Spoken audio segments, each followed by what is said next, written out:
Shalom Bapak Ibu. Jangan peluk agama Bapak Ibu. Peluklah Kristus.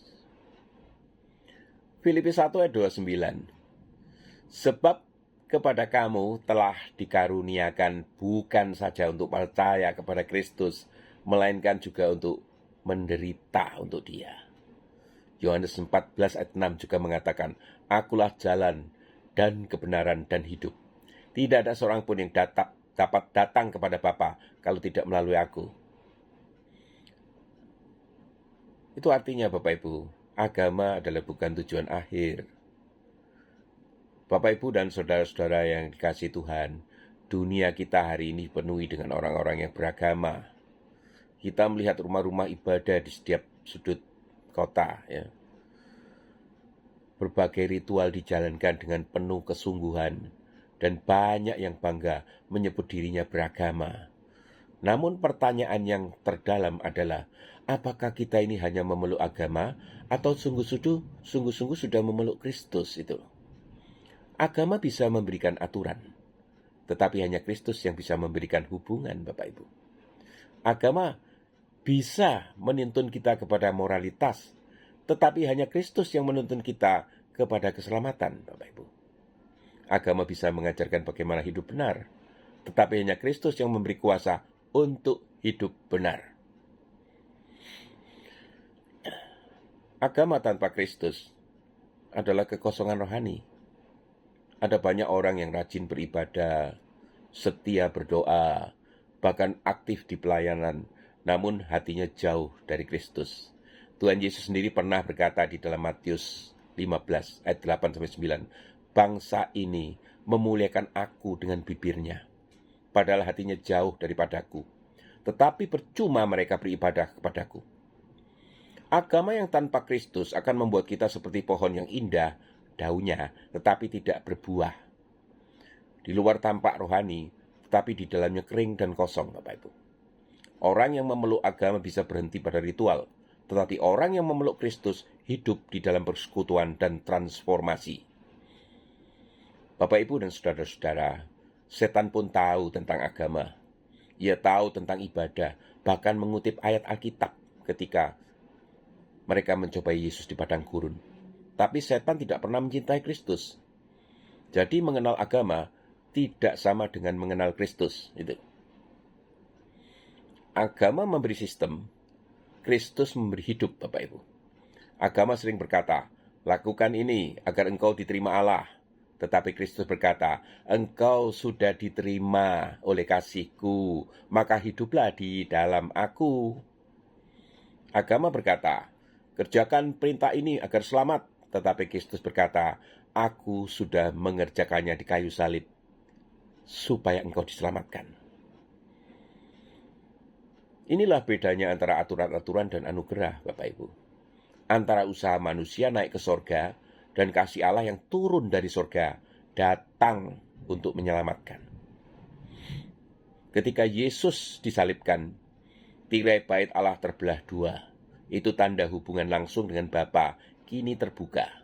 Tanpa perantara sistem agama yang kaku, kita tidak perlu lagi ritual rumit untuk mendekat kepada Allah. Cukup datang kepada Kristus dengan hati yang hancur dan percaya kepada firman-Nya. Memeluk Kristus itu berarti menyerahkan seluruh hidup. Memeluk Kristus bukan berarti sekedar percaya bahwa Ia ada. Bahkan iblis pun percaya Allah itu ada, tapi ia tidak taat. Memeluk Kristus berarti menyerahkan seluruh hidup, perkenan, kehendak, dan masa depan kita ke dalam tangan-Nya. Ketika seseorang sungguh mengasihi Dia, ia tidak lagi mencari pujian manusia, melainkan kerelaan Tuhan. Ia tidak lagi sibuk mempertahankan identitas agamanya, tetapi mencerminkan karakter Kristus di dalam hidupnya. Ia tidak lagi bergantung pada peraturan luar, tetapi diubahkan di dalam dan oleh Roh Kudus.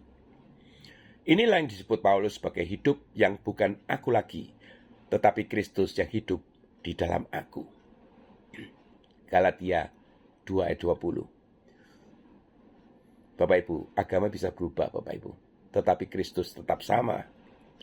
Sejarah membuktikan agama dapat diubah, dipecah, dan disalahgunakan oleh manusia untuk kepentingan pribadi. Namun Kristus tidak pernah berubah.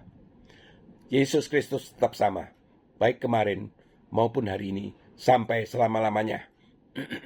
Ibrani 13 ayat 8. Bapak, Ibu, dan saudara-saudara terkasih, kita tidak diselamatkan oleh agama kita, denominasi kita, atau tradisi kita. Kita diselamatkan oleh pribadi yang hidup.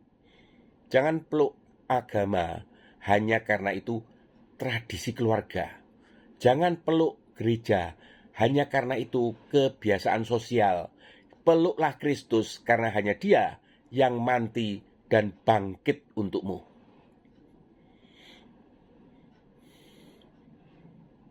Pelukan Kristus itu mengubah segalanya.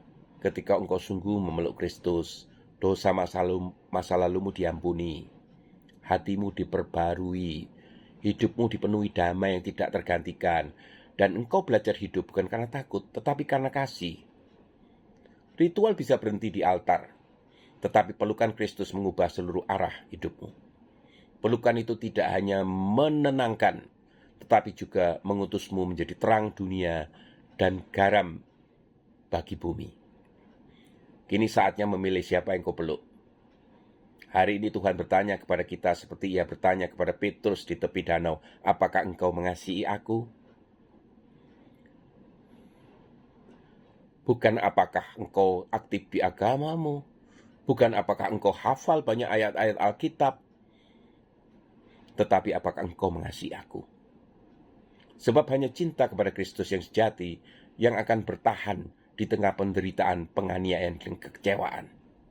Agama bisa menjadi beban, tetapi Kristus berkata, marilah kepadaku semua yang letih lesu dan berbeban berat, aku akan memberikan kelegaan kepadamu. Matius 11 ayat 28. Tuhan Yesus, seringkali kami lebih sibuk dengan bentuk dan aturan hingga lupa memeluk Engkau yang adalah sumber kehidupan kami. Hari ini kami datang bukan dengan kesombongan agama, tetapi dengan teguh, dengan kerendahan hati. Ajarlah kami mengenal Engkau lebih dalam, ya, mencintaimu lebih sungguh, dan hidup bukan di dalam nama agama, melainkan di dalam nama-Mu yang kudus. Penuhi kami dengan roh-Mu, agar dunia melihat Kristus di dalam kami, bukan hanya di lidah, tetapi di perbuatan dan kasih kami kepada setiap orang. Dalam nama Tuhan Yesus Kristus kami berdoa. Amin.